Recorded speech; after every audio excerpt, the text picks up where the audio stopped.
आज चाहिँ म तपाईहरुलाई यो थाङ्ग्रा यो दिने तरिका चाहिँ भिडियो मार्फत देखाउन गइरहेको छु।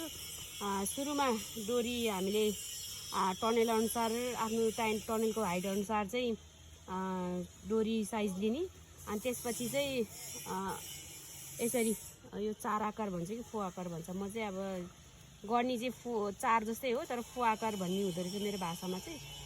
यसरी क्रस गर्ने, क्रस गरेपछि यो दुईटै या आकारले सिंगल सिंगल हुने गरेर माथि हामीले बान्ने गरेर यसरी माथि लाने, लगेर हामीले माथि तार झुन्डाएको हुन्छ तारमा यसरी बान्दिने। यो चाहिँ जम्मै सिर्काउने सिस्टम गर्ने, किनभने हामीले पछि जोड घटाउ यो कस्ने अनि फुकाल्ने टाइट गर्ने अनि फेरि नेक्स्ट टाइमको लागि युज गर्नको लागि पनि काम लाग्छ। त्यसको लागि सजिलो होस् भन्नको लागि चाहिँ हामीले सिर्काउने सिस्टम गर्ने हेर्नु है।